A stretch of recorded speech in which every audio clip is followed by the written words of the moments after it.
Caríssimos irmãos e irmãs, bom dia a todos. Mais uma oportunidade desse encontro pela via virtual para reflexão sobre o Evangelho e sobre a imprescindível prática do Evangelho no lar. Elevando o nosso pensamento e os nossos sentimentos ao alto, pedindo as bênçãos de Jesus, a companhia de nosso querido patrono, Dr. Bezerra de Menezes, e de todos os trabalhadores na seara espiritual que o acompanham na jornada, para que possamos, em nome de Jesus, estarmos aqui com humildade, resignação, alegria, fraternidade e amor, neste encontro fraterno de reflexão. Nosso querido Emmanuel, na obra Fonte Viva,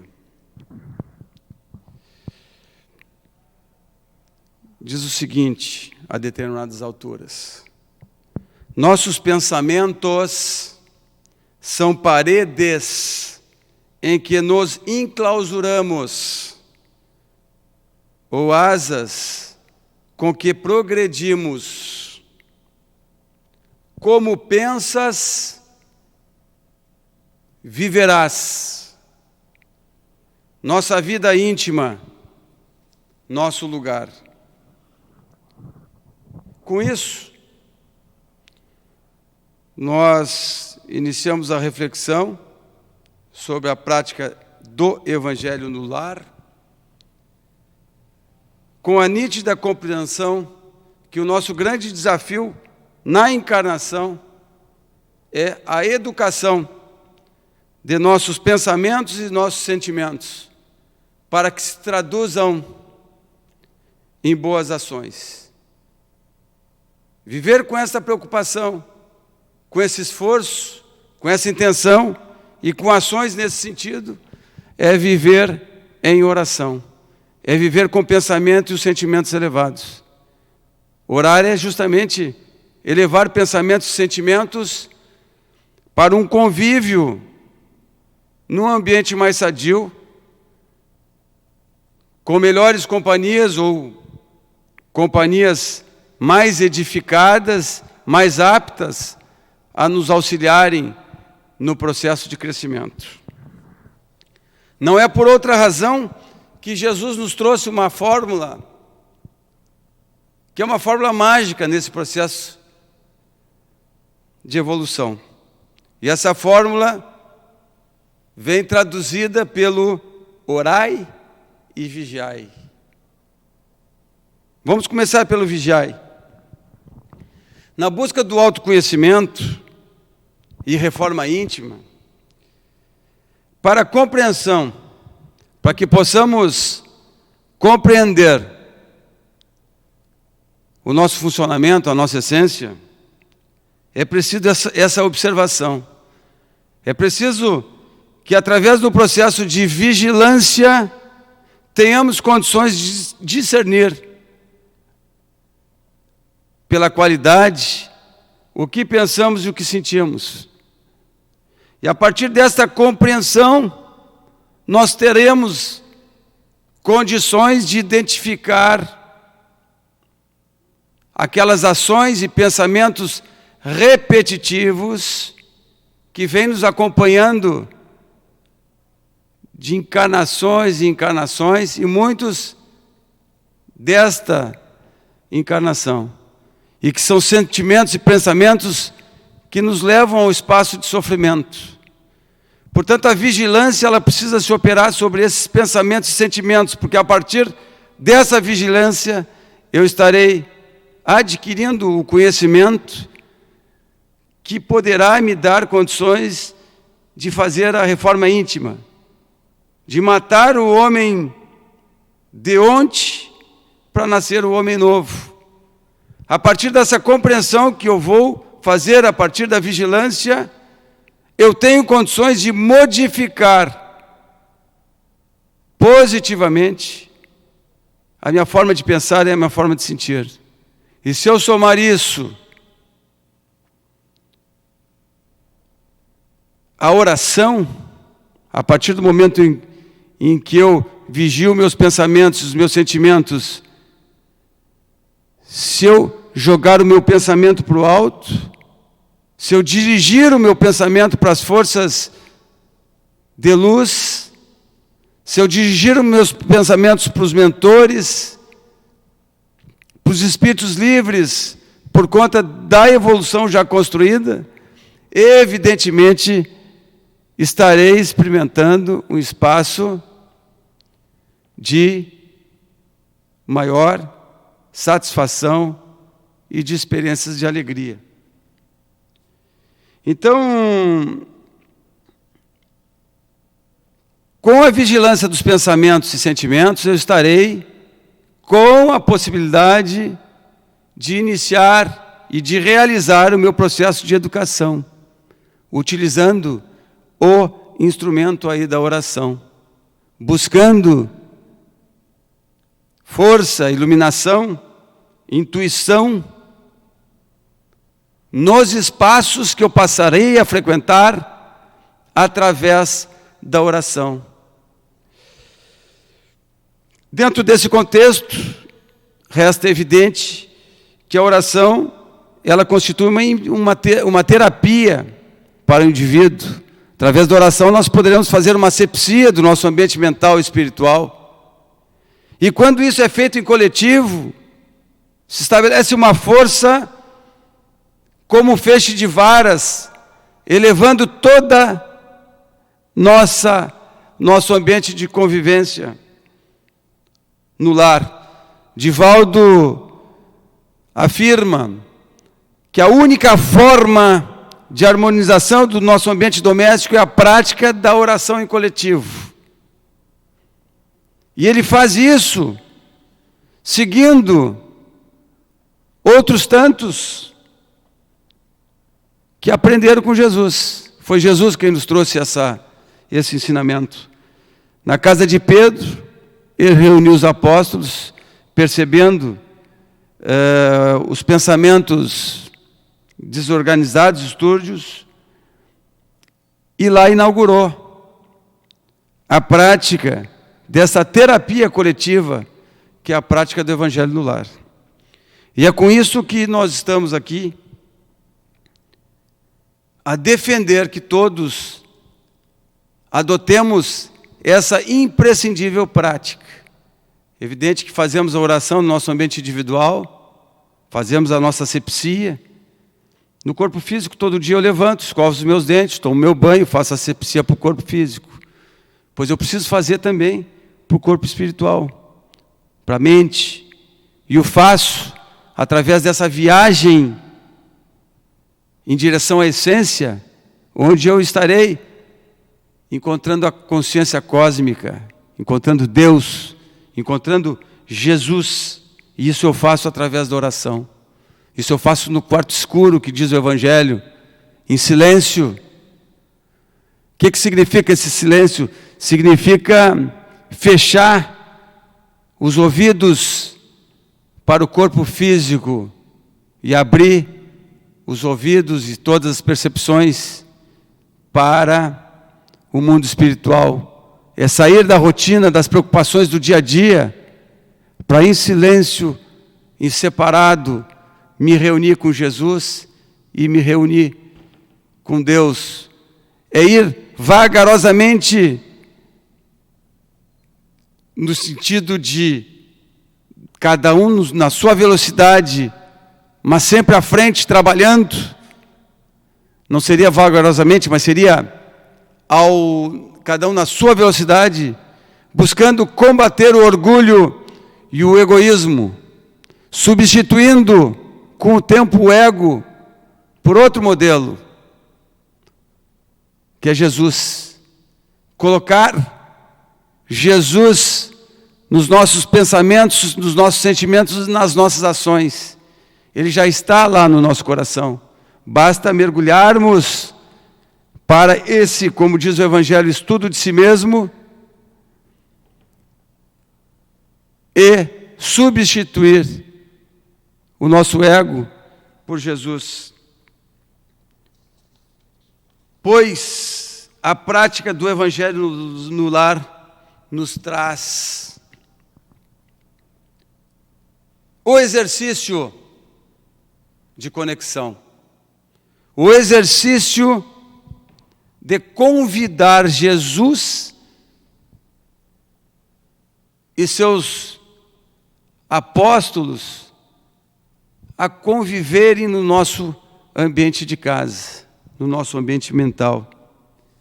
É evidente que nós somos produtos de nossos pensamentos e nossos sentimentos, e nós temos a potência de escolher as companhias para nos acompanharem.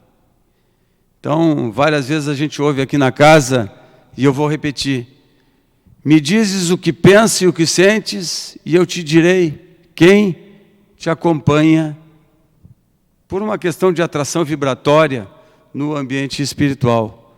Portanto, evidentemente que se eu melhorar as minhas companhias através da oração, evidentemente que um salto no processo de evolução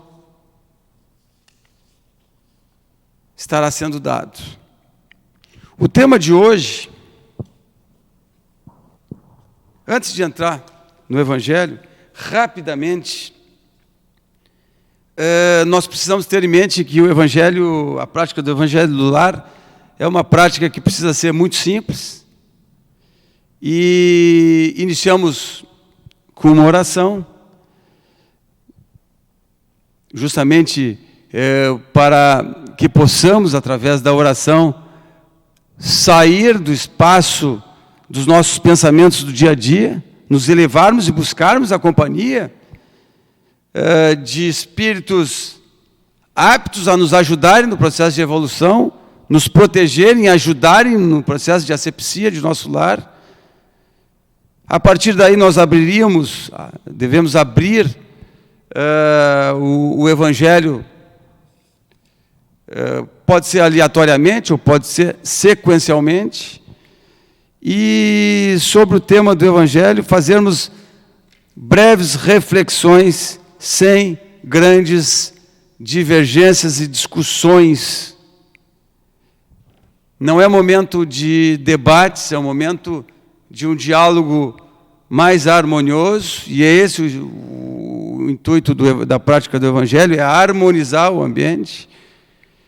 E seria a possibilidade de fazer os nossos pedidos, fazer as vibrações, basicamente o pedido para que possamos compreender os desígnios do Pai. Esse é o grande pedido, que a gente possa compreender os nossos desafios como bênçãos, e ao final nos despedimos com uma oração em agradecimento pela oportunidade da Assembleia que se estabelece naquele momento, incluindo os encarnados e aqueles desencarnados que são convidados para o aprendizado e aqueles que vêm para o nosso processo de intuição e de orientação para nos auxiliar na reflexão. O nosso Evangelho de hoje está no capítulo 27, Pedi e obtereis, item 7. Itens 5 a 9. Em razão do tempo, eu sugiro que façam a leitura dos itens 5, 6, 7 e 8. E eu vou pensar aqui o item 7, que diz o seguinte: seria lógico concluir dessa máxima: o que quer que seja que pedires pela prece, vos será concedido o que basta pedir, e seria injusto acusar a providência, porque não cede a todo pedido que lhe é feito, pois esta sabe melhor que nós o que é para o nosso bem. O mesmo ocorre com um pai sábio que recusa ao filho as coisas contrárias ao interesse desse. O homem geralmente não vê senão o presente. Ora, o sofrimento é útil à sua felicidade futura. Deus o deixará sofrer como o cirurgião deixa o doente sofrer uma operação que deve conduzi-lo à cura. Sobre esse tema, considerando o pouco tempo, eu vou ler aqui 3 frases do que nos diz Joana de Ângeles, nessa obra Seja Feliz Hoje, obra espetacular. O capítulo é o Tesouro da Oração, e é extremamente importante, quando se fala, pedi e obtereis, aquilo que efetivamente nós precisamos no nosso processo de evolução. O grande pedido na oração é para que possamos compreender os desígnios do Pai, que possamos compreender que somos afortunados com os nossos desafios, porque eles são instrumentos pedagógicos a nos transportarem, ser bem aproveitados, a um outro patamar no processo de evolução. Portanto, nós precisamos agradecer todos por sermos afortunados. Diz o seguinte a nossa querida Joana: reclama-se que nem sempre a oração resolve a problemática. São questões referentes aos pedidos que fazemos.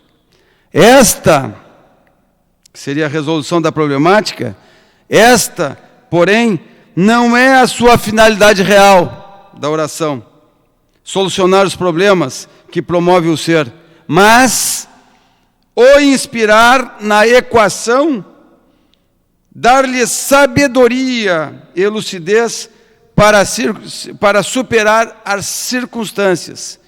Nem sempre aquilo que se solicita em um momento aflitivo terá o mesmo valor e significado passados a urgência e o padecimento. E vejam, eu concluo antes da oração, dizendo essa última frase, ela é fantástica. Orar é buscar a paz de Deus para a caminhada iluminativa. Orar é buscar a paz de Deus para a caminhada iluminativa. O reino dos céus está bem próximo de nós, está lá no nosso coração. Lá nós vamos encontrar a centelha divina, nós vamos encontrar Deus e nós vamos encontrar Jesus. E é para lá que nós devemos ir. Sugiro também a leitura das questões 660A e 661 do Livro dos Espíritos. Na questão 660A, nós temos lá, no meio de uma das respostas, uma definição de evangelho, de oração, que eu acho fantástica. Ali, de forma indireta, os Espíritos definem oração como um estudo de si mesmo. Um estudo de si mesmo. Portanto, se eu mergulhar para a minha essência, se eu mergulhar para o meu coração, que é onde acontece a transição planetária, onde a transição planetária ela começa no coração das pessoas, e a partir do estudo de si mesmo, o indivíduo ele mergulha para o encontro com Jesus e para o encontro com Deus. Pois a oração nada mais é do que uma conexão com a essência divina que todos trazemos. Com isso, concluindo, agradecendo por essa oportunidade de convívio fraterno pela via virtual, entre todos nós, encontro com Jesus, encontro com o Pai, encontro com o Dr. Bezerra de Menezes e todos os espíritos que o acompanham na jornada de trabalhos na casa. Muito agradecimento. que possamos vibrar para a compreensão do amor, para a construção da fraternidade e para a construção da transição planetária da forma mais efetiva possível. Que assim seja.